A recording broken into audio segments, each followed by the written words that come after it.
So, John, what is the weirdest crush you've ever had? Well, I think I hope I'm not just a complete freak. A lot of my early kind of sexual awakening came through like Disney movies. Okay. I've heard a lot of people have said they had a bit of a thing for Mufasa or a bit of a thing for Nala, Yeah, Nala, yeah. Yeah, I did. That wasn't me. I'm sensing that was one for you. I definitely got some confusing feelings about King Triton from The Little Mermaid. That's not the biggest surprise for me. Yeah, he was a yummy, beefy daddy, yeah. Yeah, I can see how he's kind of your type. Yeah. But, do you like older guys? Not particularly. I mean, I'm not against older guys. I'm not saying I'm not being ageist, but no, it was no more... one said you were being against them. No. It's like, does Dumbledore do it for you? No, not specifically. No. But no, just because he was quite beefy, Yeah, he's got that big sort of triangular body. He does, yeah. Yeah, like a swimmer's body. Yeah. Yeah.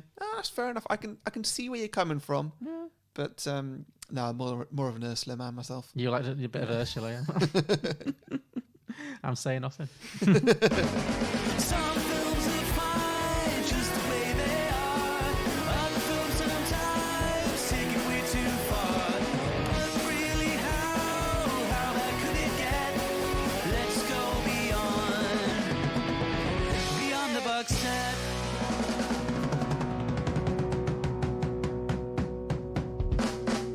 Welcome everybody to Beyond the Box Set, the podcast where today we are picturing prequels, sequels and spin-offs to Leon the Professional. We'll also be pitching some drinking games and hearing from our listeners with the submissions they've posted on our Facebook and Twitter, not the drinking games. One day you'll get this intro right. It's only been 4 years.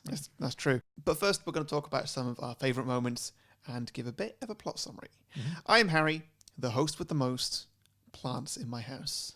I mean, that is indisputably true. Your house is like a plant nursery at this point. I'm not a fan. It's like a garden centre. I've brought, I think, one of those plants into the house, and there's now about 50,000. It is getting out of control. It is. It's getting to the point where an intervention might be necessary. Yeah, please. Hopefully, winter will kill half of them off. Oh, that's a good thought. That's a good thought. And joining me as always... You know what's really great for killing plants? Sorry, fairy liquid. Little dash in that, they'll be dead in a week, and they'll never grow again. Wow. I'm bad. It looks at your balcony. Looks like you've been practicing that. And if you salt the earth, then I was going to say, joining me as always, the man who only uses his plants as graves for his fish. It's John Lucas. Hello, John. Hello. How you doing? I'm pretty good. I'm sounding fabulous. Yes, so this is our first episode with our brand new podcasting equipment. We bought ourselves a little Rodecaster Pro. I will post a picture on Instagram of Harry looking very professional as he plays with all the dials and fiddles with all the knobs. Yeah. Let me just find the guy who did it. His name is Stephen James Elliott. He was running a podcast, and that's why he had this equipment, but he decided that wasn't the right thing for him. He wanted to concentrate on his YouTube show instead, so he sold this to us, and he has the YouTube channel Sporran Again Vegan. It's a cooking show. Sounds good. Yeah. So did we get a discount for that little plug? Or just being nice? No, I'm just being nice. I think he just gave us all this equipment. Well, I say gave us. Sold us. Yeah. He sold us all this equipment, and also big shout out to all our Patreon supporters. I was going to say they really owe the thanks because this was paid for with Patreon money. So if you're one of our patrons, thank you very much, and hopefully you will enjoy this new high quality recording experience. Yeah. We've got lots that we can do now. We can do sound effects. Oh no. Yeah. I can tell a joke. Or, hey, shush you guys. Or John can tell a joke. Oh my God. Harry's going to turn our podcast into the Howard Stern show, like some American shock jock radio thing. I'm not a fan, but I am a fan of how great I sound on these mics. So. We already recorded our bonus episodes for our Patreon before we recorded this episode, and so we have heard back how we sound. We're quite happy. Yeah, we're pretty turned on by ourselves, I think. Well, speak for yourself. Now there's your weirdest crush.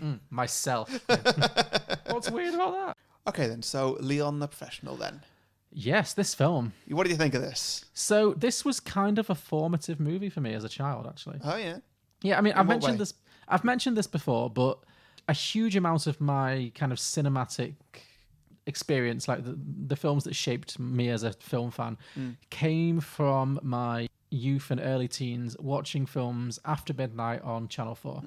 and this is, I'm aging myself now. This is back in the day when there were only like 5 channels on like terrestrial. We didn't have Sky. We had 5 terrestrial channels, and little teenage or preteen John would sit up way past his bedtime, and Channel 4 was always the one that was like the racy channel, and they'd show all these like violent movies or art house movies and stuff, and especially like on a weekend between like the hours of midnight and 4 a.m. you could really catch some classic stuff. And this film, I have such a strong memory of being way too young to be watching it. Like my parents didn't know, they were in bed. I just would sneak down and watch films. That was just what I would do. And then I got when I was about 15, I got a little television in my bedroom, and that was it then.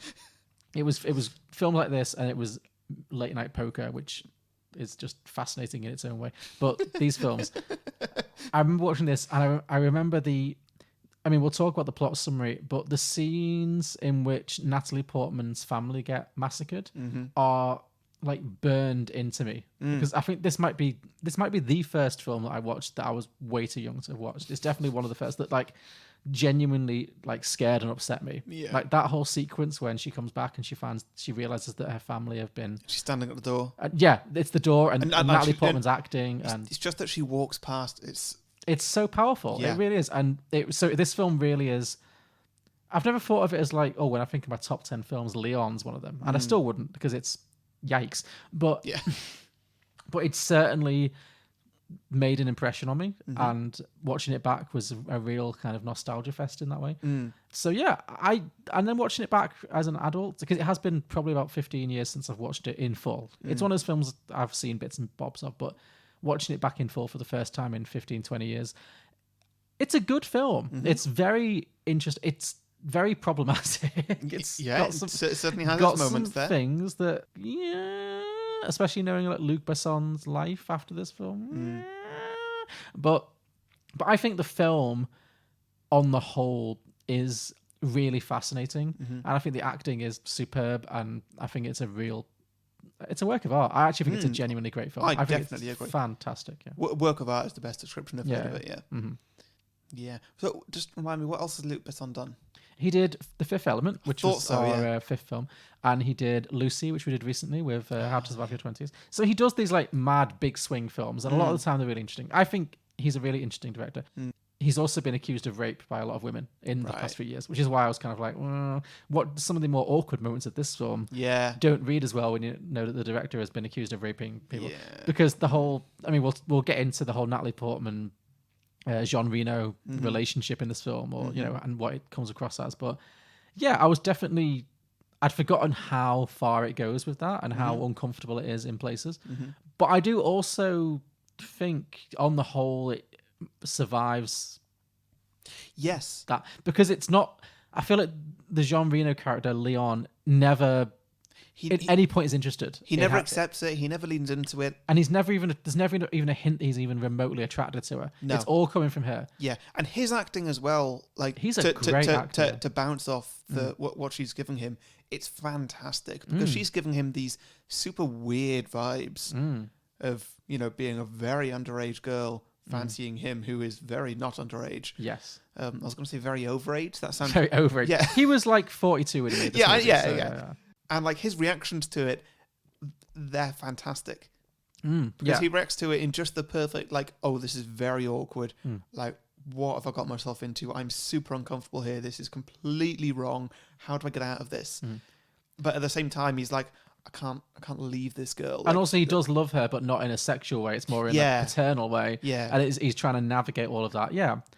No, it's a real high wire act. And I actually think the film, I don't think this film wants you to think that Leon wants to have sex with Matilda. And I think, again, we're preempting the plot a little bit, but I think Matilda's character, Natalie Portman's character, for me, it was very much like, well, yeah, she probably would act like this because she's so damaged. Like, her character is so damaged, and she is trying to be an adult, but I never thought like she really deep down wanted to have sex with him. I think she thought that was what she wanted, but she just wanted to be like his wife, basically. Like, she was excited to be like, oh, I'll go out and get the groceries then. Yeah, she was playing a role, and she was so deeply damaged and emotionally fragile because of all the shit she'd been through. Like, it kind of made sense. And I thought it's a relationship that you, understandably, because it's very controversial, very, very rarely see on film. So I actually really, enjoyed is the wrong word because it made me very uncomfortable, but like I was very compelled by it, and I think actually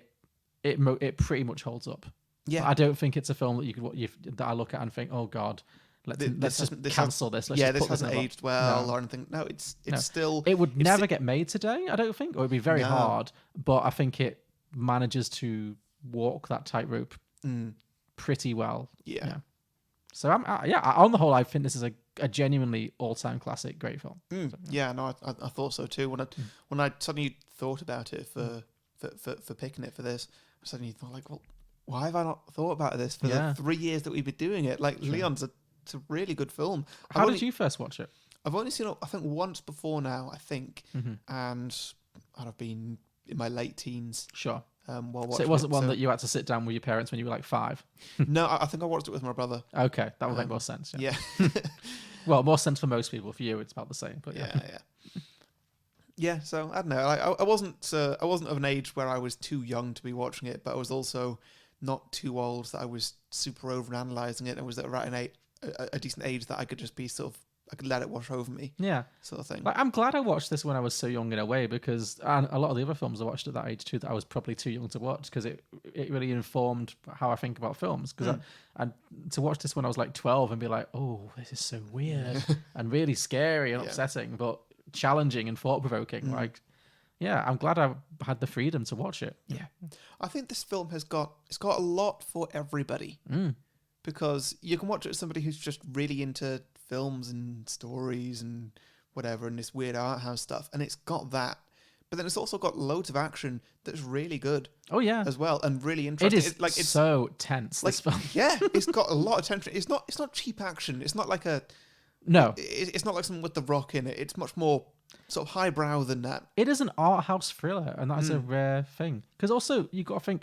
these kind of films are so rare. You so rarely come across them, because not only because it's like so ambitious and it's doing so many different things, but like there's no celebrities in this film. Yeah, obviously now Gary Oldman's an Oscar winning, but at the time he wasn't particularly. He'd been in things, but he wasn't that well known. How did this do in the awards? It didn't win any Oscars. I don't think it was nominated for any Oscars, but it was financially successful. It made money. But like Jean Reno was just like a mid-40s French guy. He wasn't known in America or English-speaking world at all, really. Natalie Portman, it was literally the first thing she ever did. And Gary Oldman wasn't the star he is today. So it's this weird, like, you could probably compare it to Parasites, you know, like, yeah. I mean, that's a different thing, but like, but do you know what I mean? Like, it's not, nobody came to see it because, oh, that famous actor that I really like is in it. Yeah. It was just like, oh, this film was really interesting and it made people to celebrities. It didn't like bank on them. So yeah. Well, you don't get those very often, and even less today when everything's so calculated. But yeah. Yeah. No, good pick. It's a great film. I really enjoyed revisiting it. Yeah, even me the bits too. of it made me go, ooh. Yeah. I've decided what to do with my life. I want to be a cleaner. You want to be a cleaner? Here. Take it. It's a goodbye gift. Go clean. But not with me. I work alone. Understand? Alone. Bonnie and Clyde didn't work alone. Thelma and Louise didn't work alone. And they were the best. Matilda, why are you doing this to me? I've been nothing but nice to you. I even saved your life yesterday, right outside the door. Right. So now you're responsible for it. If you saved my life, you must have saved it for a good reason. If you throw me out now, it's like you never opened your door. Like you let me die right there in front of it. But you did open it. So? So plot summary then, I guess Sure. that's where I go next. So this is starring the title character, Leon, played by Jean Reno, who is a hitman. Yes. And I think we start off with just this random person who looks a little bit like Jon Favreau. He did look like Jon Favreau. Yeah. I thought that too. I was like, well, he's obviously older because this is 20 years old. I mean, he looks like Jon Favreau now, whereas Yeah. like Jon Favreau then would be like my age. I don't think, 20 years ago is Jon Favreau. Actually, yeah, maybe slightly older than that. But yeah, I know what you mean. Yeah. Back in this time, Jon Favreau probably looked like you. Yeah. And in 20 years, you look like this guy. So, you know, it's all it's a circle of life. Ah, shit, I walked into that. Am I wrong? Yeah.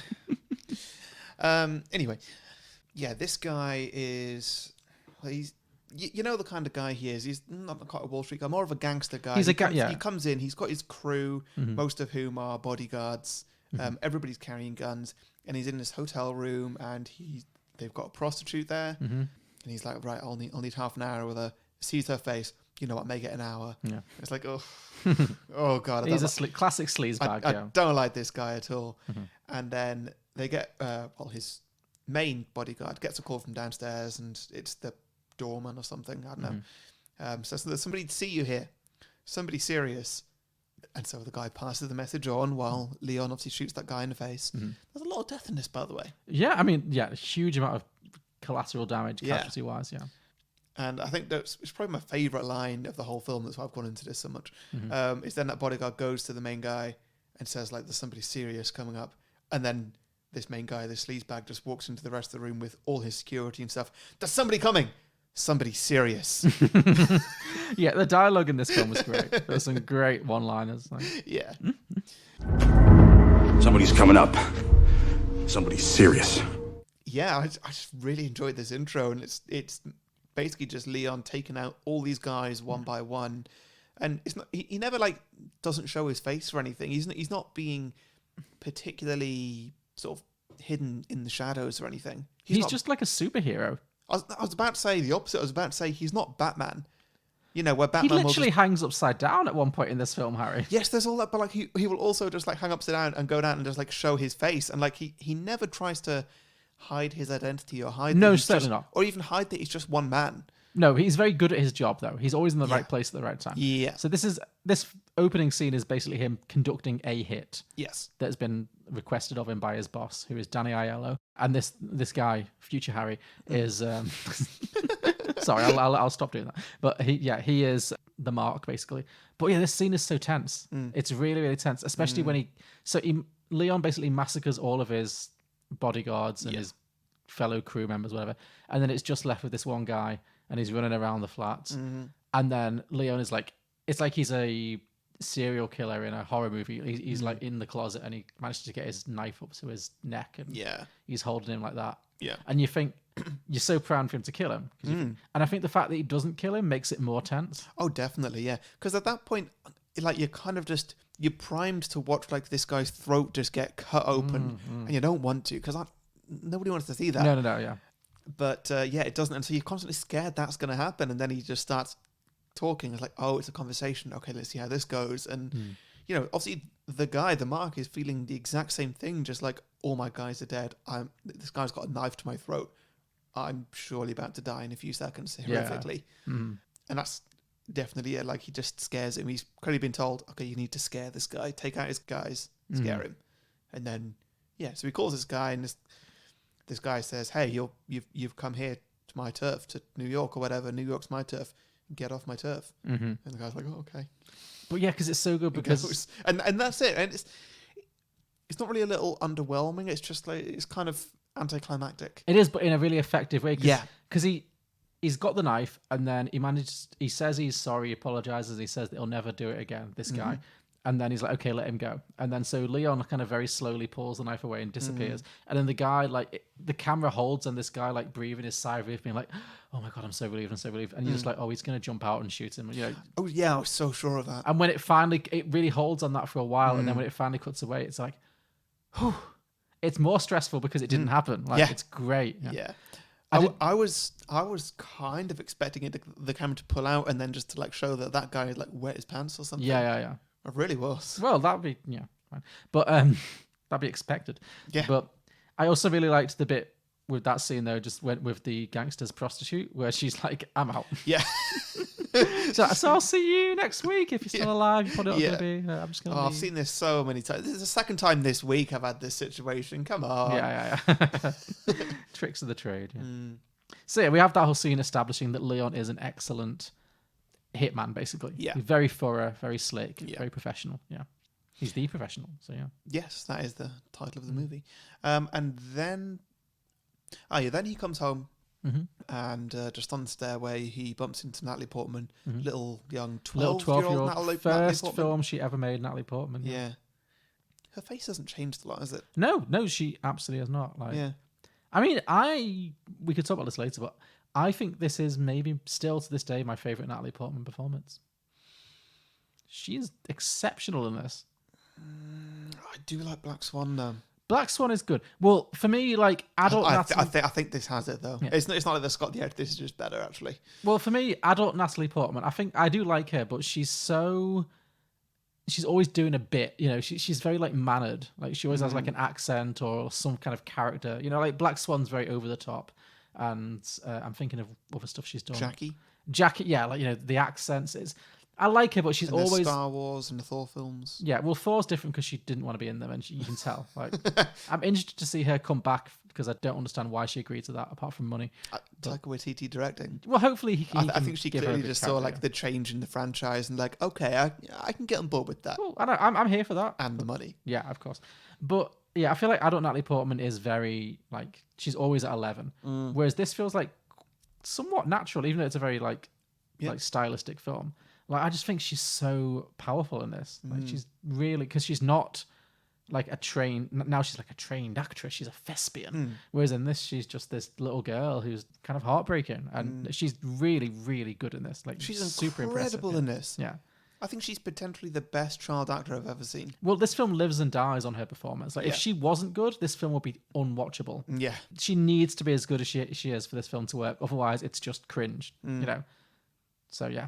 She's absolutely fantastic. Yeah, so Leon bumps into her, and she's just sitting sort of through the... She's his next-door neighbour in the flats. Yeah. She's sitting just legs through the banister, smoking a cigarette, even though she's the age of 12. Yeah. And, you know, they exchange some words or whatever, and there's nothing more of it. They have it establishes that they have a little bond. Yeah. Like, he obviously feels a soft spot for her, he feels sorry for her, and he's kind of intrigued by the fact that she's kind of old beyond her years. And she obviously finds him quite intriguing because he actually treats her like a human being, which I don't think many people do in her life.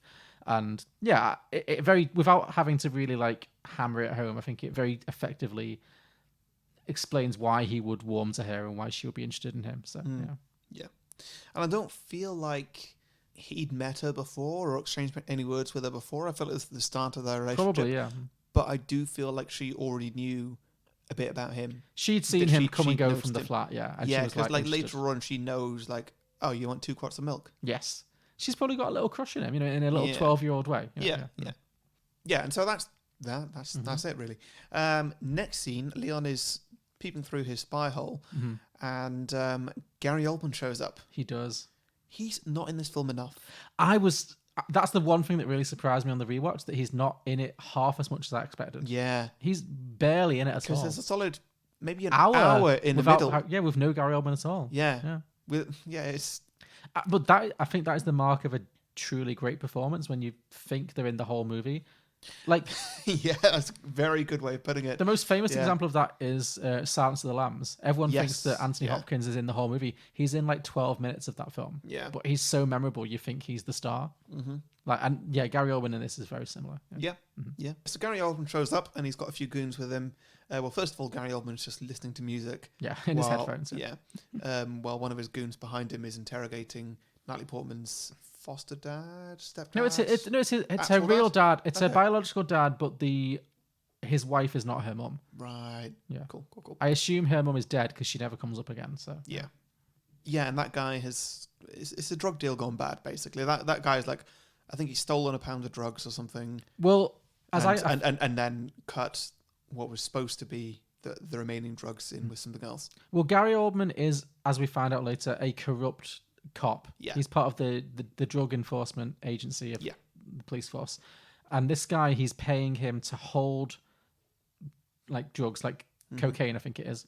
Hold all this cocaine, and so that he can pick it up and sell it on. But what this guy has done, he's like siphoned off 10% of it and sold it for himself for a profit. Yeah. So, and Gary Oldman is clocked onto what's happening. Yeah. And this guy's been found out. Yes. And he's screwed.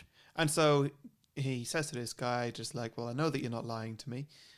So I want you to find out who took these drugs or whatever by 12 o'clock tomorrow. And so then the next day... Well, he does that by sniffing him. Yeah, it's so intense. It is. And the funny thing about this, I read it... Let me guess, it was improv. Fully improvised, yeah. A lot of Gary Oldman's best moments in this were improvised, were not in the script. This is one of them. Nowhere in the script did it say that he was going to sniff him. the actor who played Natalie Portman's dad did not know that Gary Oldman was about to start could sniffing tell. him. Yeah, You could so that tell. awkwardness is legitimate. He's like genuinely uncomfortable. Yeah. Works very well. Yeah. Love it. Yeah, no, it's fantastic. And it's stuff like that that makes this performance the perfection that it is. Like Gary Oldman's character in this film has his own Wikipedia page. Yeah. Leon Right. does not. Matilda does not. Really? He's the only character who has his own Wikipedia page because he's like the definitive like campy villain. Yeah, Do you think this is one of Gary Oldman's best performances? Potentially his best performance? 100%. Yeah. I know Gary Oldman did things before this film, but this is the one that like defined what Gary Oldman does in films when he plays villains. Yeah. Which he does so very well. Yeah. Just Do you so. think he's topped it though? No, I don't think so. I think this might be his best one because it's just so iconic. Like there's other ones I've really enjoyed. Like Fifth Element, he's a lot of fun in. He's a lot of fun in a lot of things. But no, I think this is definitely him. This is peak Gary Oldman. Like he's just so bizarre in this, but it all really works for the character. Yeah. Totally, yeah. So then the next day, conveniently, Natalie Portman goes over to Leon, meets Leon in the corridor again, and she asks if she can get the groceries for him. Yeah. Because, she likes to, play house. And Well, she'd just been beaten up by her dad. oh, yeah, I forgot about that. Yeah. Because when we first get introduced to her, she's got a black eye. she does, but she has a second one now, and she's like, "Is life always this hard?" And he's like, "Always." And I think that's why she likes him because he's honest with her. He doesn't like say, "Oh no, it all gets better." He's like, "Yeah, life's always shit. Get used to it, love." Yeah. And she's like, "Great." You think I want to be a hitman? Yeah. Yeah, so she goes to the shop and goes to get some milk or whatever. And in the meantime, we have already met her family, most of. So she's got this dad who is her dad, but he's a bit off the rails because he's done this drug deal, which is stressing him out. Yeah. The wife who is completely oblivious. Yeah.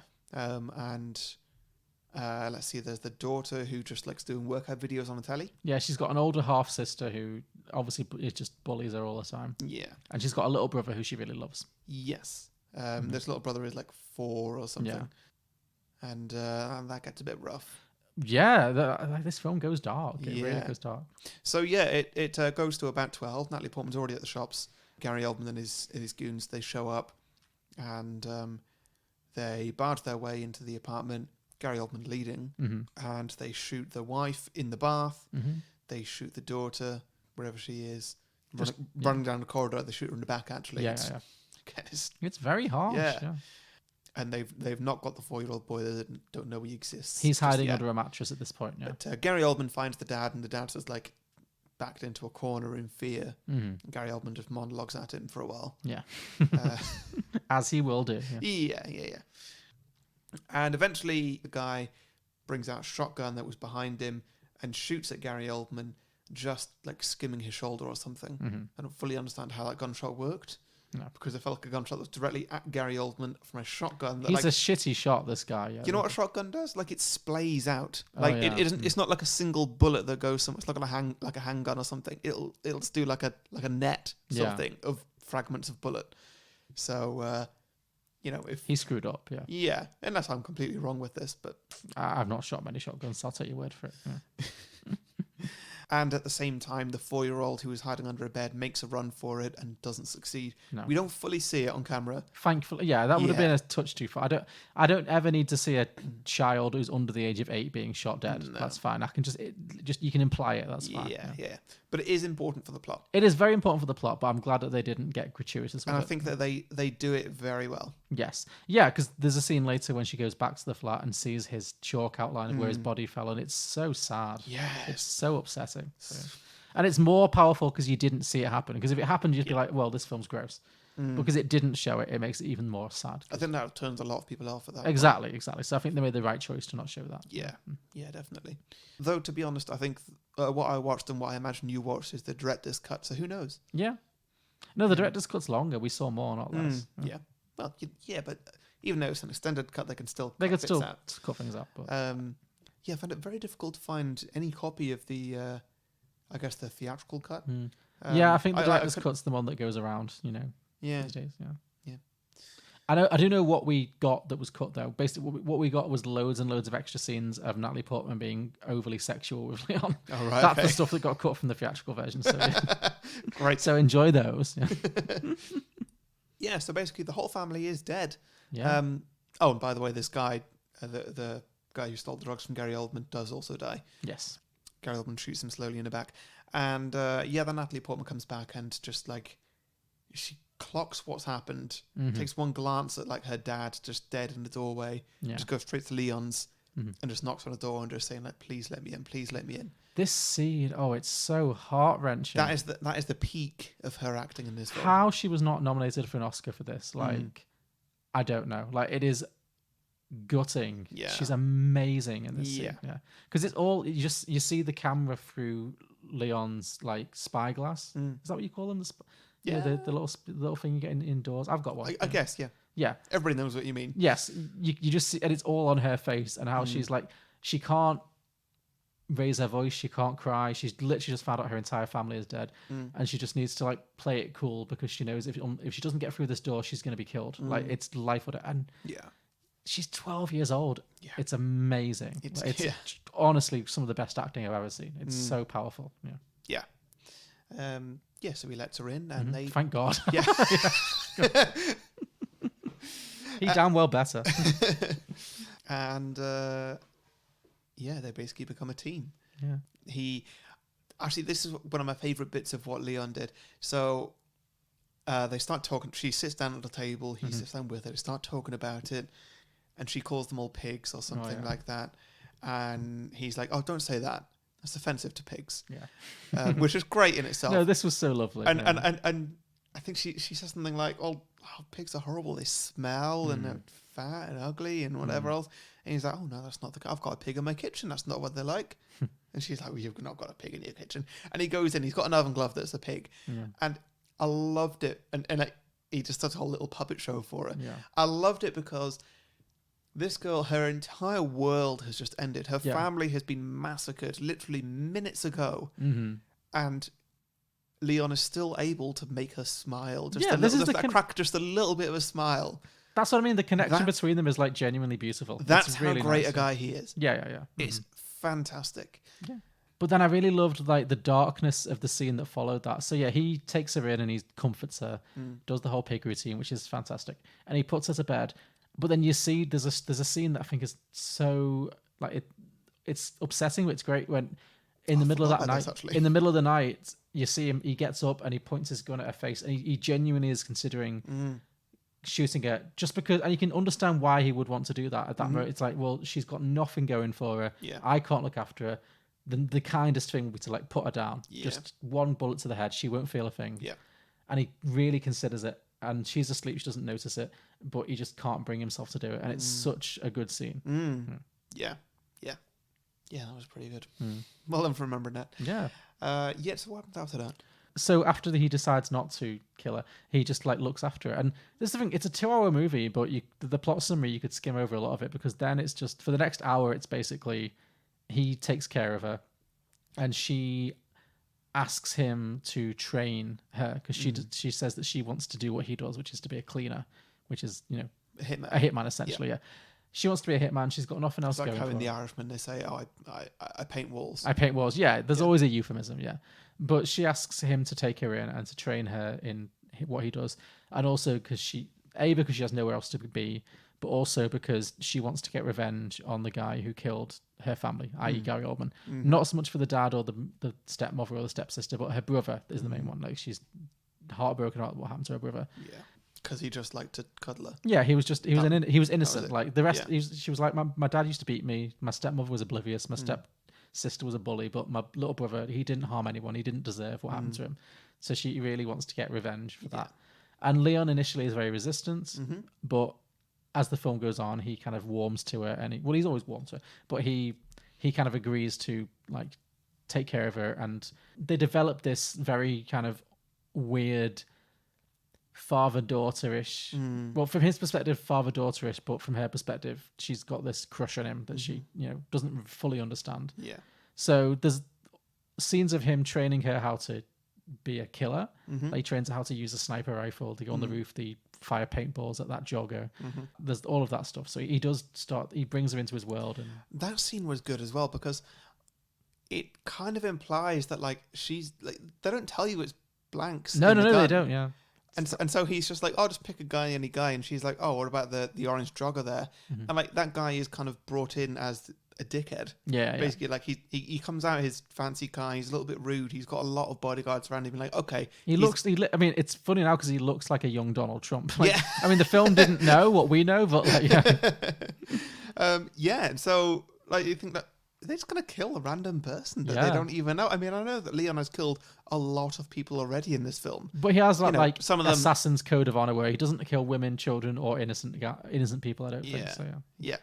And so, when it's just a paintball, it's like, oh my God. Whew. Yeah.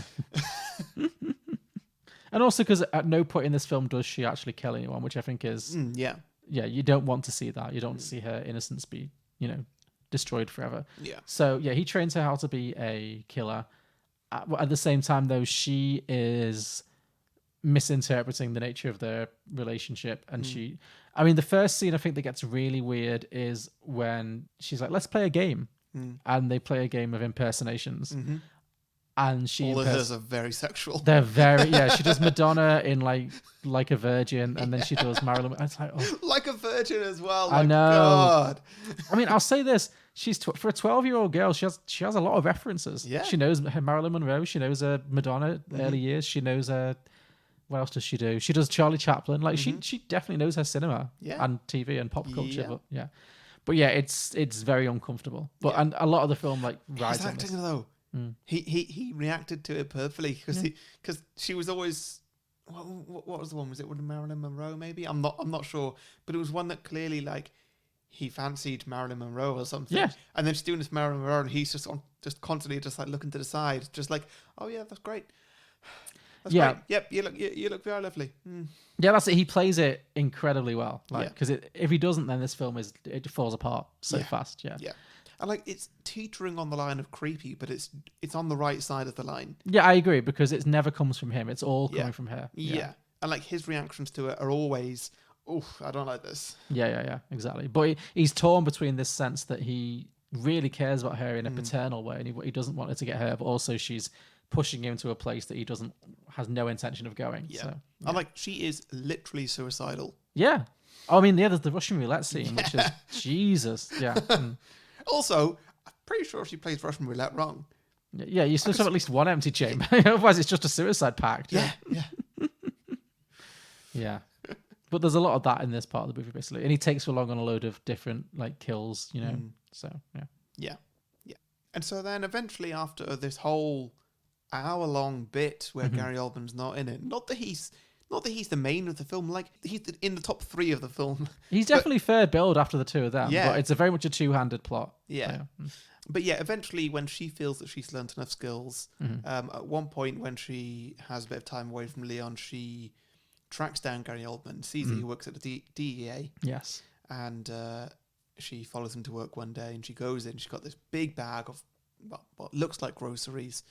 And because she's just a child, like she can pass through the metal detectors and put the groceries by the side. Groceries in quotes. And people just think that she's innocent. It's fine. Yeah. Little do they know that bag is full of guns and everything. And she follows him into a bathroom. But she doesn't realise that he's clocked onto her already.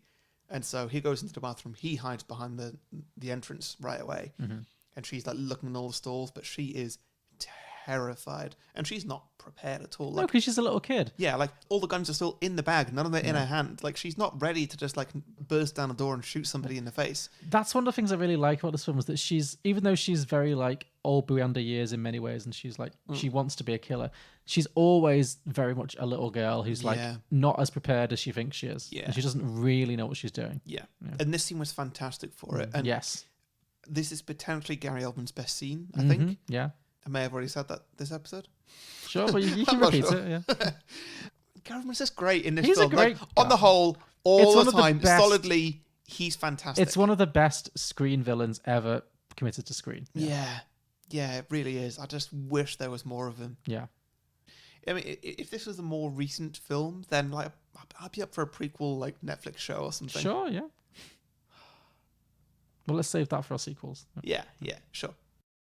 Where was I? So they're in the bathroom, yeah. And so Gary Oldman, he's not in any of the stalls. He reveals himself as hiding behind the door, the entrance, and she's taken aback by that. And then he just monologues at her. As he will, yeah. He just does it so well. Yeah. And he's very intense. And he's taking these drugs, and these drugs are...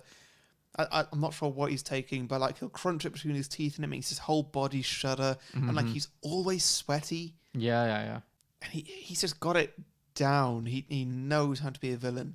It's flawless. Yeah, and I don't think at every point he threatens to kill her or anything. No, he does, because he says, "Do you love being alive?"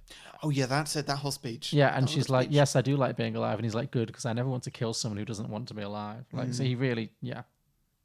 But then he gets distracted. Well, he gets distracted because he finds out that his right-hand man has been killed. Yeah. And that's when he gives the most quotable line in the whole movie, which I thought happened later. I'd forgotten it was here. I thought it was like before he dies. But it's when he says, "Death is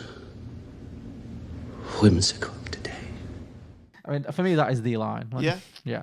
For me, I think it's what... I know it's happened in other films, but I like to think this is the original. It's a bit later on. It's when he says to one of his guys, "Call everyone." "What do you mean, boss?"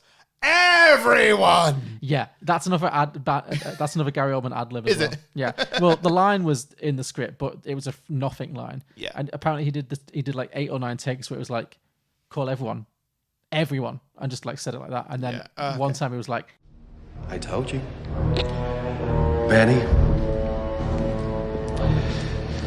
Bring me everyone." What do you mean, everyone? "Everyone!" and just screamed it. Yeah. And apparently that was the one they were like, we have to use that one. That's the one. Yeah. And also I was reading like some background on this, and Luc Besson was talking about like why Gary Oldman is so crazy in this film. And he's like, well, because Jean Reno, Leon, is a very flat character. Yeah. Like, he's not boring, but he's like a very he's very like straight down the line. Yeah. So if your hero is very verbal, doesn't talk much and doesn't do much, your villain has to be super camp, because otherwise it's just going to be a boring film. Yeah. So that makes sense. Yeah. So it's like the balancing act. So I think it works really well. Yeah. That's why they pitched him with boring old Bruce Willis for... Exactly. I probably presume the next film. That's probably the case with a lot of films with really camp villains. It's probably because the heroes are quite dull, if you really look at it. So yeah. Fair enough. Yeah. So anyway, back in the bathroom. Well, there's not much more going on in the bathroom. No. So he finds out that his right-hand man has been killed by Leon. Yeah. So he instructs his henchmen to take Matilda up to his office. Yes. And then Leon just walks in and shoots everyone. The henchman, yeah. Rescues Natalie Portman. Takes her away in a taxi.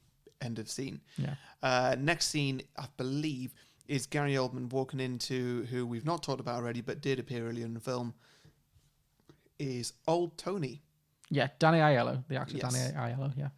And he's Leon's boss, like he's... Boss / like surrogate father figure, yeah. I'd say like agent. Yeah, he assigns him all of his roles and he looks after his money for him. Yeah. Yeah. Yeah. Clearly a well-known New York gangster.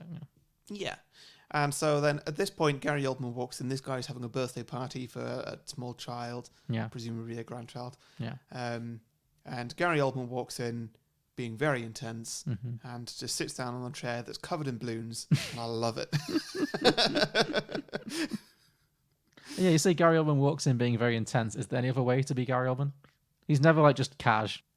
You've not spent enough time watching Harry Potter. He's very casual in that. I guess, sure. But like Darkest Hour or something. I mean, when he's playing a villain. I mean, yeah, okay, yeah, fair enough.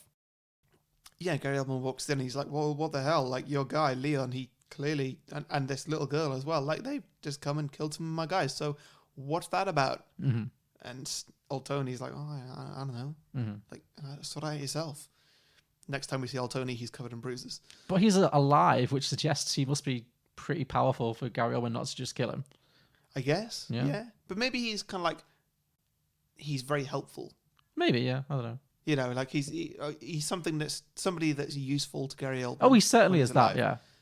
Maybe he's like the go-to person for like, You want to bump somebody off, you go to Old Tony. Definitely. It felt like he definitely was like one of the old classic New York gangsters who like ran the city. So Yeah, exactly, yeah. What happens next then?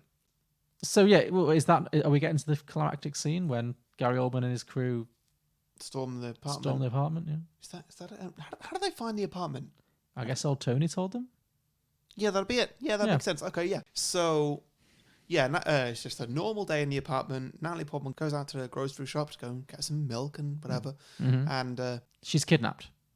well, sorry, I was going to say they just remind us that there's a secret knock to get into the apartment. Yes. Basically, or just to say that like everything's okay. Yeah. She gets kidnapped. Yeah. On the way. By a lift full of a SWAT team that looks fairly official because it is literally the DEA. Yeah, Gary Oldman, as the head of the DEA, has managed to summon an entire SWAT team to this apartment. Yeah. And so they say, like, okay, are you living at this apartment? She's like, yeah. Have you got keys? She's like, yeah, here they are. She's not talking. I was like, oh, is there a secret knock to get in? And she's like, oh, yeah, that's... Yeah, she gives a different secret knock. It's a very different knock. Mm-hmm. And... so when the SWAT team go and they knock on that door, it just gives that red alert to Leon. You don't see his reaction to this. Nope. And I think that's definitely best because then the film kind of switches around at this point. And this is why this action sequence is fantastic because it shows it from the point of view of the SWAT team. Yeah. Rather than from the point of view of Leon. Because from the point of view of Leon, it'd be kind of boring. We've seen it before. We saw it at the start of the movie. He's very good. Yeah. He knows exactly what he's doing. He's great at what he does. Yeah. He's fantastic. You see it from their point of view, then you're like, where is he? He could be anywhere. Mm-hmm. Like, she's given that knock, but he's only got, 5 seconds to do anything? Mm-hmm. What's he going to do with that time? Who knows? How did he get up, above the front door? I don't know. I still don't know, but it's fine. I'm fine with it. Yeah, I'm absolutely fine. I don't want to see him, Spider-Manning up the ceiling or something. Yeah. So, yeah, they storm into the apartment, and Leon is fully Spider-Manning. He is hanging upside down. He shoots a lot of the SWAT team. And then there's just a long action sequence of him taking out the SWAT team as they come in. Eventually, he manages to rescue Matilda. Yeah. And then he runs into the apartment with her and breaks out an escape route for her. It's like down through the pipes, basically. Yeah, through the ventilation shaft. Through the ventilation shaft, whatever, yeah. And he's like, you need to leave this way right now. And she's like, no, I can't leave you. Not talked about that poor plant of his. Oh, that poor beer's plant that would never have survived. But we'll get to it, yeah. I mean, there's not much to get to, but he's got this plant that, he's been nursing throughout the whole film. This plant that... It's his best friend. I know plants very well now, apparently. Yeah. It's a very good-looking plant. It's a very healthy plant. Mm-hmm. It's great.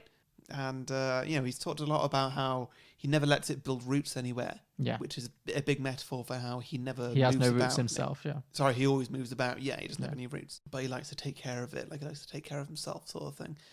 And, so...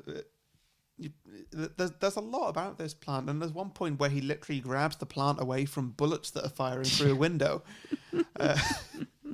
He risked his life for that plant. Yeah. And he just wraps it up in some fabric or whatever and just throws it down this chute and then throws Natalie Portman down after it. And I'm like, that poor plant, what if it landed upside down? What if she lands on top of it? Yeah. There's a lot that could go wrong here. Yeah, I don't think it's going to thrive. And then at the end of the film, she planted it in the middle of a lawn. I was like, the poor guy's lawn. There's no way that's going to survive. He's going to go without the lawnmower. He's not going to even think about it. Yeah, no. Bad choice, Natalie Portman. But anyway, he puts her down there and he says, look, don't worry about it. I'm going to meet you But this is the emotional scene because this is their goodbye. Yeah, it really is. They don't see each other again. No, you're right. This is very upsetting. And they both know it. Yeah.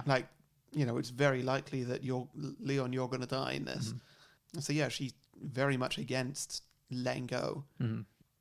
But he's like, oh, don't worry, Jack. I'll never let go. Yeah. But no, they admit their love for each other. He says, I love you. Yeah. Even though, it's more of a paternal love than it is a romantic love, which is what she wants. But it's the same. Yeah. Whatever, it works. Mm-hmm. Big emotional goodbye. And he says that you've helped me find a meaning for life or something like that. Yeah. I didn't. Yeah. Basically it says that before her, he didn't really know what love meant or whatever. Yeah. Yeah. There's a whole, it's very emotional. It's very powerful. Yeah. And, she goes and that's it. Well, then they fire him a literal rocket launcher into the apartment and just blow it up. Yeah. Somehow he survives. He manages to throw one of the SWAT team's masks on his own face, poses as a SWAT team member, manages to get out of the apartment, sneak downstairs, is in the process of escaping. I love the escape. It's so smart. It's proper Silence of the Lambs. Yeah. But yeah, just like disguise yourself as one of the SWAT team, injured, and then just like walk past what must be like 100, like what do you call a person on a SWAT team? A soldier? Yeah, grunts, soldiers, officers. I don't know. Yeah.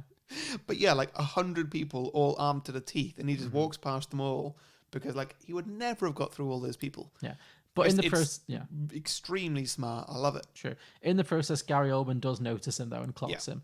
So he escapes through the kind of lower entrance, and he's walking towards freedom. And there's this lovely shot of him walking towards the open, like the sunlight and everything. Yeah. But you can also see very clearly that Gary Oldman is coming up behind him and pointing the gun at him. It's great. You're watching this camera shot from Gary Oldman's point of view. It's Jean Reno's point of view, surely. We see both. Sorry, I meant Jean Reno. Yeah.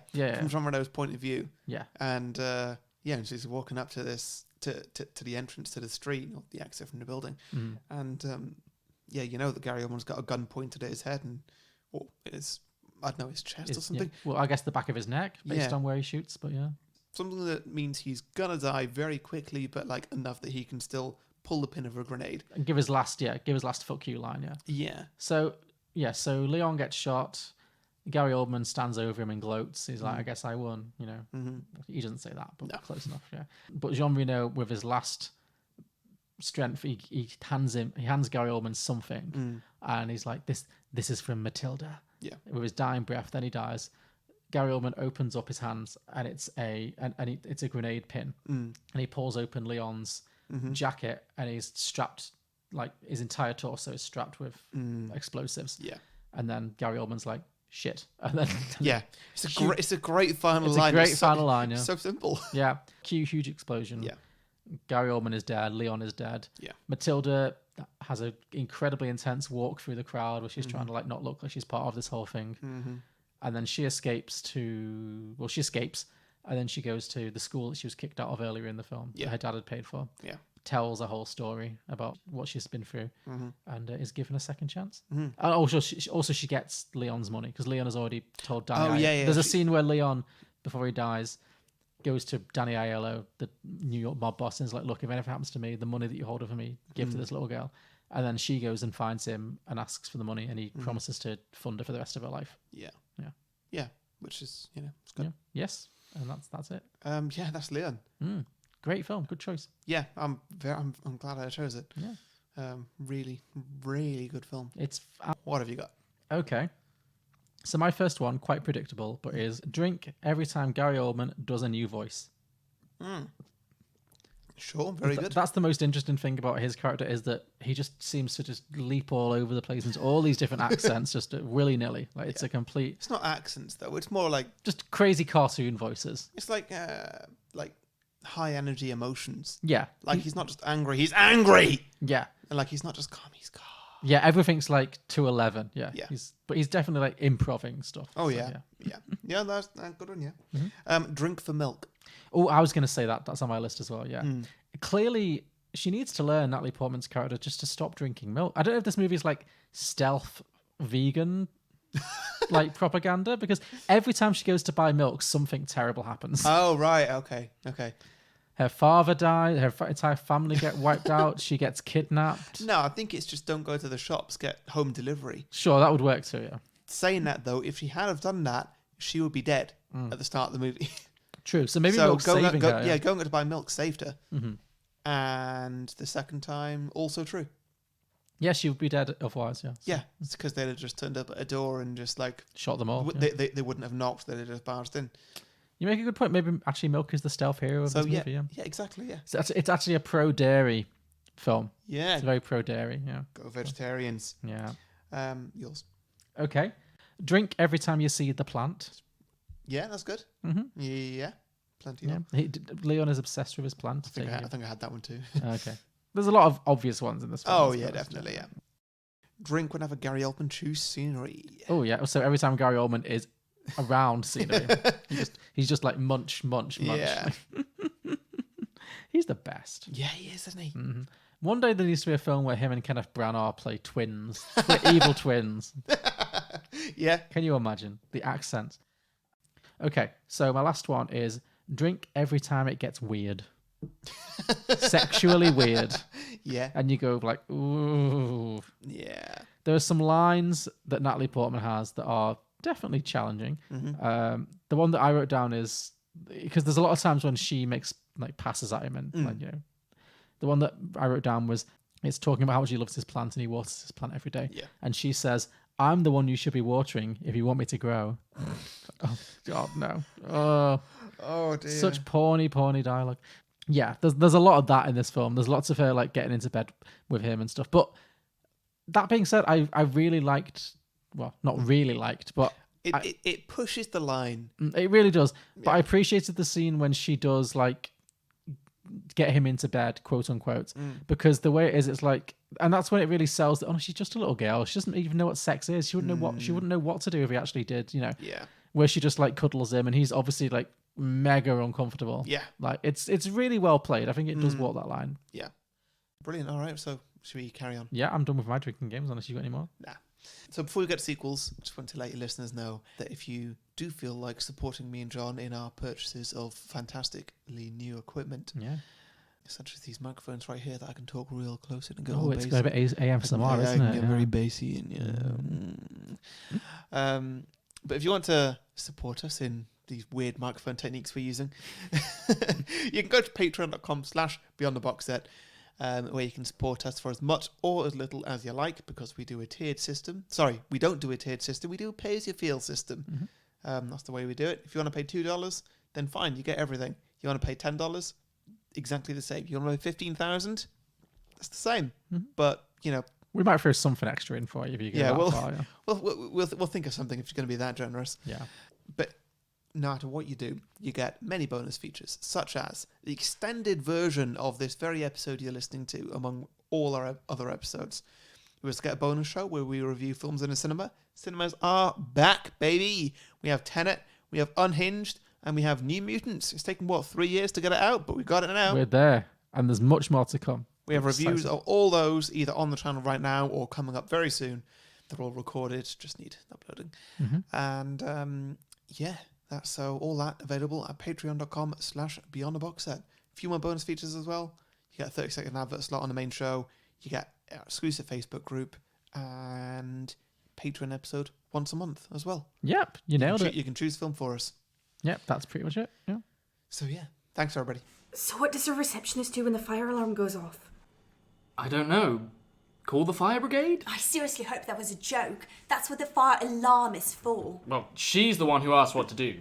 I'm just guessing. Well, I think you'd have to be the one that makes sure everyone knows where the fire exits are and checks that everyone is out of the building. Like, we have the list of guests. It's not that hard. I just wait till it actually happens and we'll see if you find it's not that hard. What are you going to do if everyone goes off running in different directions before you check them off your list? Or someone sleeps through it. I highly doubt you can sleep through a fire alarm. I have. Sure. So what? We're just going to say they'll check off all the guests as they exit the building to make sure they're all out.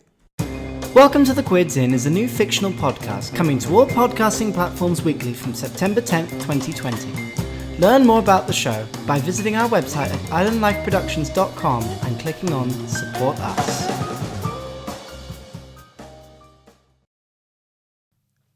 Okay, so after you then, John? So my first idea is a pretty standard one. I'm sure you've got it too. Okay. Because there are 3 characters in this movie and 2 of them wind up dead at the end. So Yes. we're left with Natalie Portman as little Matilda. So I was thinking, what happens if Matilda grows up and becomes a contract killer? Okay. Let me just quick check, see which one I've written that. Yes, there it is. Sure. Cool. But I think that mine might be in a different direction to yours. Well, that's as far as mine went. Oh, right. Okay. Well, no, I've got... Actually, no, that's not true. I've got a little Please bit. go a little bit further. I'll go a little bit further on that. Okay, so... Well, the interesting thing is that this film, they actually did try to make a sequel to Leon. Oh, really? Yeah, well, Luc Besson wanted to write a sequel for it, but in the years between Leon coming out and him deciding to make a sequel, he left his production company, Right. and they somehow withheld the rights to the Leon brand, Okay. for whatever the Leon brand is worth. I'm glad they didn't. I'm glad too. I don't think a sequel would serve this movie. No, I mean, it can be done. It definitely can be done that a sequel can be better than the original, even if the original is great. But, I'm glad they didn't, mainly for the reason that we get to do it here. We do, exactly. It opens it up for us, which is fantastic. Yes, so there is a sequel of sorts that was released in 2011 called Columbiana. Okay, sure, whatever. Yeah, it's another Luc Besson film. It stars Zoe Saldana. Right. And it's not a direct sequel to Leon, but it is basically... Oh, wait, sorry. Is this a film that was actually made? It's a genuine film. It came out. It was released. Oh, okay, yeah. okay. Yeah, it stars Zoe Saldana, and it's about a 10-year-old girl in Colombia whose family is killed by a drug lord, and 15 years later, she grows up and seeks revenge. Oh, okay, that sounds fairly similar to this, but I can see a big difference there. Yeah, well, the Colombia thing is the difference, I think. And Obviously 15 years later. And 15 rather than 25 at this point. But well, no, as in like in Leon, like it's a month later or something. Sure. Oh, yeah, sure. But the point is that it's I guess the idea is that it's the Natalie Portman character growing up, and that's what this is. So, but what I was thinking was, okay, so Natalie Portman, she goes to school. She stays in school. She learns she gets some qualifications. Yeah. And maybe she decides that she really wants to grow up to be a hitman, just like Leon. She just continues to idolize him. But she needs a day job, obviously. Mm-hmm. And maybe while she's at school, she takes on a deep love for classical ballet. Okay. Yeah. And so she becomes like the top. So she becomes see what this is. You can see where this is going. Yeah. She becomes like the top ballerina in her class and a nationally acclaimed ballerina. Mm. But at the same time as she's becoming this ballerina, she's also working as a hit lady. Okay. Yeah. Sure. So that's kind of where I got with that idea. I know it's very slim, but I was just thinking, like, what would that look like? Do you reckon? Ballerina hit lady. So, do you think that? I mean, it's basically Red Sparrow. Oh, that's kind of where I was going. I was going with that sort of Black Widow maybe vibe. But yeah, there's something that's a bit more physical fighty rather than gunfighty. Because in this, Leon does have the line of like, you start off with a sniper rifle and you work your way closer as you get better. Yeah. And so learning with a knife is the last thing you'll do. Sure. Which makes perfect sense. Absolutely. Yeah. So yeah, she just got that good, or does she just think that she's that good? Well, I was thinking she could use her ballet powers or her ballet skills in her assassination. So she could be like doing high kicks or whatever in pirouettes and like slashing men's throats with like knives hidden in her ballet pumps or something. Yeah. Sure, that sounds very Knives of Glory. Yeah. Is that the Will Ferrell film? Blades of Glory? Blades of Glory. Blades of Glory. Yeah. Yeah, no, totally that could happen. I think that if you're gonna do something like ballerina or something similar, at least a good place to do it would be the Olympics. Yeah. So let's say that she transitioned from ballet to ice skating. Maybe she needs to infiltrate a country. Mm-hmm. Okay, here's something. Right. So she's gone up against the Russians. She becomes a world-class ballerina known as the Black Swan. Okay. But she's also, for her entire life, waiting for an opportunity to avenge her Leon's death, her surrogate father's death. Meanwhile, it wasn't mentioned in the original film, but Gary Oldman has a son. Brilliant. Who has also risen up the ranks in dancing. Yeah. In the dance world. Maybe he's become a great male ballerina or a ballet star. I don't know what the terminology would be. Is this going to be played by Jamie Bell? Oh, that could work so well. Yes. That would be fantastic. That would be perfect. Yes. It's like the two big ballet films. Yeah. Yeah. So maybe they get cast she deliberately enters the ballet world. She infiltrates the ballet world because she wants revenge on the son of the man who killed Leon. Mm-hmm. Meanwhile, he's just a great, dancer. Yeah. And they get cast as the principal leads in a production of Swan Lake or whatever. Sure. And it's always Swan Lake. It's always Swan Lake. Was it Swan Lake in Billy Elliot as well? Was he a ballerina or was he more of just a general dancer? It's a ballerina. Okay. Yeah, I remember it was a ballerina because it was all like, well, that's not a man's thing. Oh, okay. Yeah, I'm pretty sure it was Swan Lake. Okay, so maybe she takes that role purely so that she can kill him. Why didn't we do that for the Black Swan episode? We'll save it for the Billy We'll save it for our inevitable Billy Elliot episode, yeah. But yeah, so she trains with him and they get the principal leads in a production of Swan Lake, and her only intention is to kill him. But as their rehearsals progress, she finds herself falling in love with him. Oh, okay. And she realizes that he's not like his dad. And so she's torn between her desire to get revenge on what happened to Leon versus her feelings of attraction to Jamie Bell. Okay, yeah. I could see us like seeing it from his point of view as well of like how his dad was always horrible. Yes. And just like she's the victim of his violence, so is he. Yeah, that's it. And maybe that's the moral of the story. And like, She he's not proud of being Gary Oldman's son. And they both learn that you don't need to be defined by who your parents are. Yeah. And they dance a triumphant dance. Yeah. And then she goes nuts and kills herself. Yeah. It's Black Swan. Sure. Yeah, but okay. that's a separate story. But yeah. You got a title for that? Just Matilda the Professional. Oh yeah, I've got that one too. Title wise, at least. Okay, so the first one I've got is Matilda the Cleaner. Matilda the Cleaner, cool. So it's set a few years later, but only like 3 or 4 years later or something. Casting wise, Millie Bobby Brown, obviously. Oh, of course, great. Now Matilda has she's bumped off old Tony. Oh, really? Was he not on her side then in the end? Was he keeping all the money for himself? Pretty much, yeah. Okay. And taken over his business. But now she only employs young, vulnerable children like herself.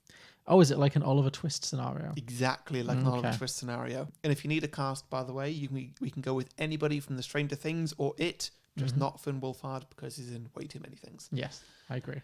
But yeah, that's what I got for that. Where would that go? Okay, so she's like Fagin. Yeah, And it could also be like the Lost Boys and Hook sort of thing as well. Yeah, she's got a gang of child. Yeah. And is she teaching them how to be killers?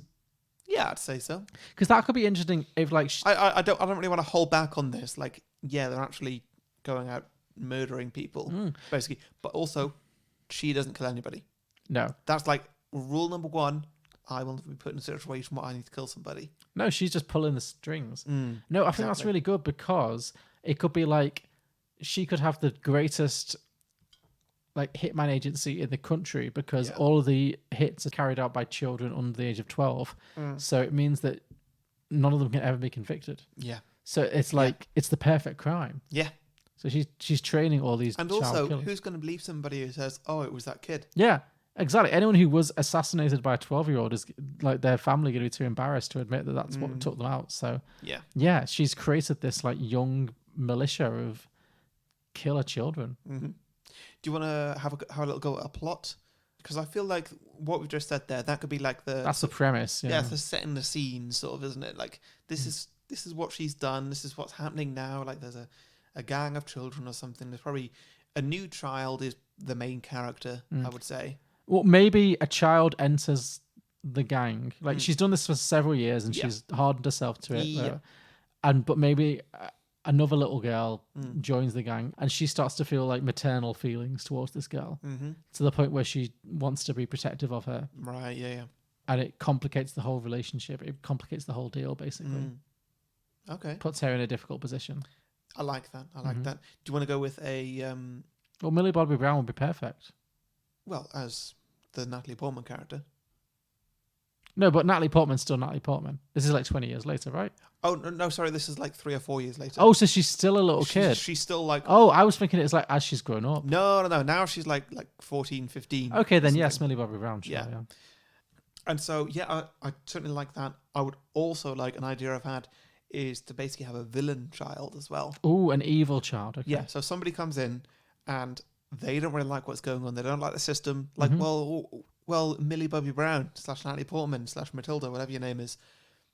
Why are you on the top here? Yeah. What if I want to be on the top? So she gets dethroned. How do I get there? And like maybe he's attempting a dethroning, right, sort of thing.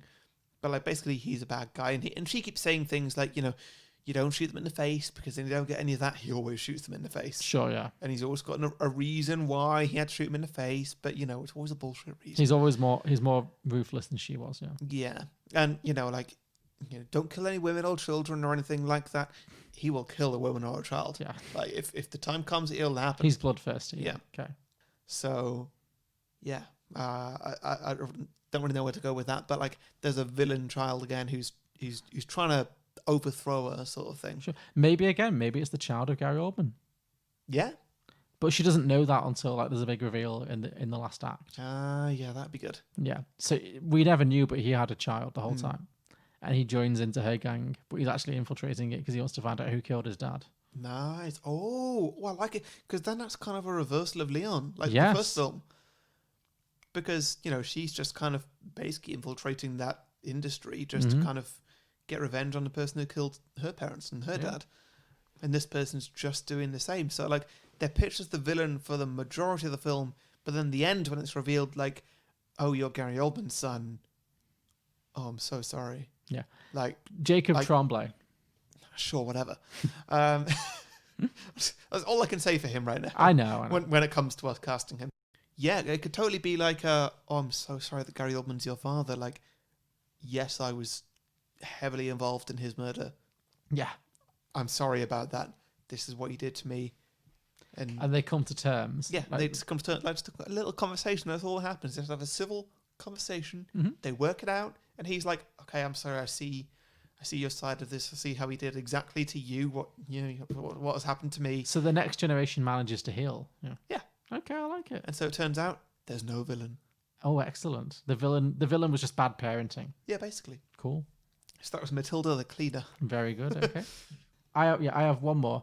I have very little for this, but basically, I was inspired by the end of the film.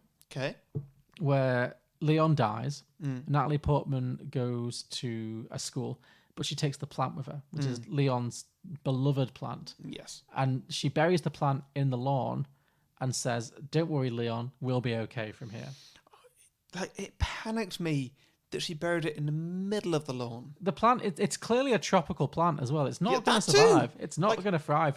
It's an indoor plant. Yeah, it is not an out. Yeah, that plant is like, you can't bury it in, like, what I presume is upstate New York, where they have harsh winters there. Yeah, it's not going to survive a winter, that plant. No, like that is not going to do well. That is an indoor plant or like a southern, like equatorial plant. Equatorial plant. I agree entirely. But my thought that English lit degree coming into use. every episode, baby. But what I was thinking was maybe somehow when he sacrificed himself for her he put his soul in the plant. Yeah, Leon's soul is in the plant. Oh, yeah. Okay. What would that mean? Okay. Does he talk to her somehow? I feel like yes. He needs to communicate with her, or else he's just gonna kind of, ignore it as a plant. Yeah, maybe she'll go and actually no. You know what? Maybe she goes and initially she starts like going and talking to the plant as though it's a gravestone. Mm-hmm. And just like explaining how life's going. Oh well, all the other girls that don't like me. But I got this one girl that I like and whatever. Mm-hmm. All this boring teenage shit like that nobody cares about. Mm-hmm. And then I don't know, maybe Leon can communicate through the wind, just like you're basic. Like he's like mother tree from what's the grandma Pocahontas? From Pocahontas? Yeah, I'm from Pocahontas. Yeah. He's like he's providing support through psychic branch. Sure. Yeah. Do you think that like maybe the years go on and I don't really know why she'd come back there unless like maybe she becomes a teacher? Yeah, sure. So she's at the school, she's become a teacher. The tree has grown. Yeah, and just kind of, I like the tree to grow and then it just kind of it gets the face of John Reno. That's one way that you can bring it back. Mm-hmm. Like it fully becomes the tree from Pocahontas. Sure, yeah. Don't really know where to go with that. Wait, this is your idea. It was my idea, so I put it all on you. Sorry, I was just kind of pitching that as though that was mine still. I forgot where we were. That was my greatest Sorry. trick, yeah. Well, that was all I had, really. But maybe once again she gets like caught up in a criminal life and she's having to try and find a way out of it. And the tree offers vital, advice for her. Okay. Yeah. Sure. Yeah. It's not my best. I don't know what to add to it. No, it's not my best, really. But I was just thinking, like, I like the idea of like a very French tree with the voice of Jean Reno. Yeah. Who's also a serial killer. Yeah. I mean, it's basically kind of a insert your own plot. Yeah. To that one. Like you could just kind of go anywhere with it, and then she just goes back to the tree for like confirmation and stuff. Yeah. Maybe it's her story as she maybe it combines with the Black Swan story about her like finding a new identity about staying as a cleaner, but maybe she's just got this like tree spirit guide that she goes to every now and again just to validate herself. So yeah, that works. Yeah. So that is Leon the houseplant. Nice. Okay, last one I've got is the one that I titled Matilda the Professional. Okay, we had the same idea there. Yes, and it's basically a remake / remix of both Matilda and Leon the Professional. Oh, so Roald Dahl's Matilda starring Mario Wilson. Okay. Yes, both starring orphans. Yes. Both who have a very parental character in the form of either Miss Honey or Leon. Okay, well, because Matilda... you can definitely kind of go with two things in this, and I kind of want to picture it as it's the same main character. Matilda is the same person. Yeah. It's Matilda who's got these weird powers, and she doesn't like the Trunchbull and stuff like that, but there's also Matilda who has this crush on this hitman. Mm-hmm. How do we go with that? Well, okay, so my immediate thought was maybe we rewrite the end of the original film a little bit. Jean Reno inexplicably survives. Okay. But he's lost he was wearing a grenade-proof vest. Yeah, he survives the explosion, but he does lose his legs in the explosion, meaning he's a lot shorter. His life of crime is over. Mm-hmm. He retires to the suburbs, but to make money, he becomes a sleazy used car salesman. What I'm getting at, we're transforming Jean Reno into Danny DeVito, basically. Okay, sure. Yeah. And he becomes a little bit bitter about Matilda and starts to be, and he loses his affection for her and starts like taking advantage of her a little bit, and loses interest. He just becomes a full-time like wheeler dealer. So what, are you saying that Matilda becomes Danny DeVito's wife, or no, daughter? Okay, okay, cool. Yeah. Again, we're playing with the timeline because I think Matilda is a lot younger than Matilda in. Yes, and like they get her from her baby. Yeah. But yeah, no, that totally works. And then she finds a new person, which is Miss Honey, obviously. Yeah. Yeah. Yeah, I do. A new surrogate parent. Yeah, I like that. Yeah. Where she gets superpowers from? Who knows? Maybe she always had them. She always had them. Mm-hmm. Yeah. That's why she's good at dodging bullets or whatever. Yeah, exactly. It just wasn't really a factor in the Leon movie, but she always had those powers deep within. Yeah. But yeah, basically Matilda from Leon is Matilda from Matilda. I think I can get on board with that. To kind of see how that goes. But you could also, I was more thinking of something more where Matilda is just growing up and you see the stories play out with scenes cut in from both films. Because, they're not the same age, but there's only a few years between them. But like, maybe Matilda goes like she's going to school with the Trunchbull, but then like back in her free time, she's living in like central New York and is like taking out joggers in the park. Sure. Well, I was thinking maybe Matilda stays in school, thrives in school, becomes a headmistress. But because she's got a background as an assassin, she's way too intense to be a school teacher. Eventually becomes the Trunchbull.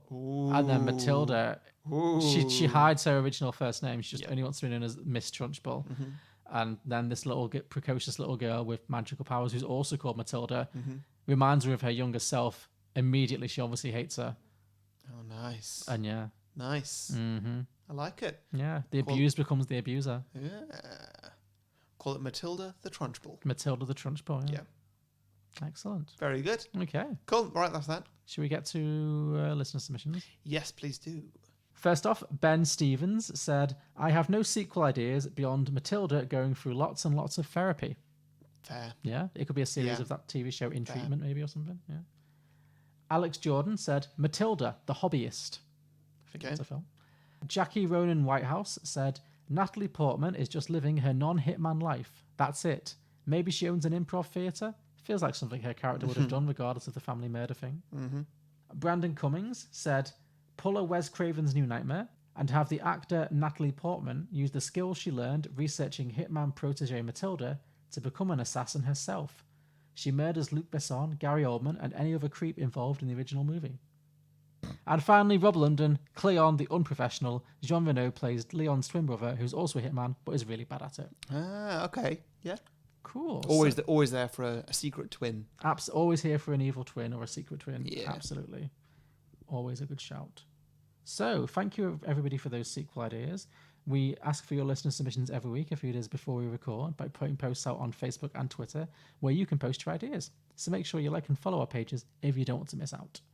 To listen to more episodes of Beyond the Box Set, you can subscribe and browse our back catalogue on any podcasting platform, including iTunes, Spotify, Google Play, and any others, all of which you can also leave a 5-star review, which really helps us to find new listeners, so please do consider doing that.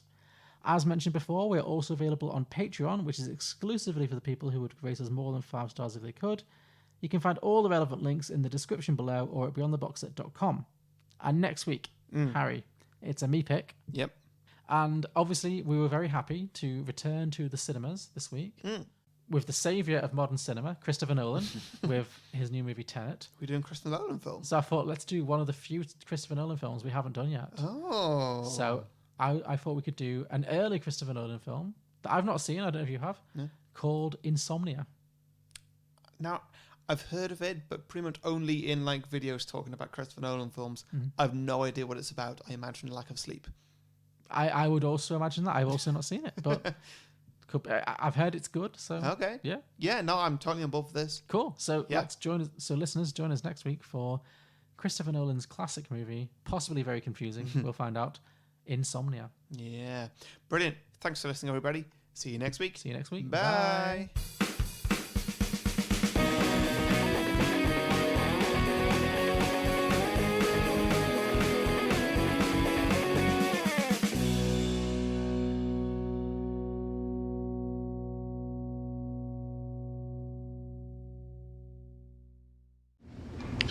Death is whimsical.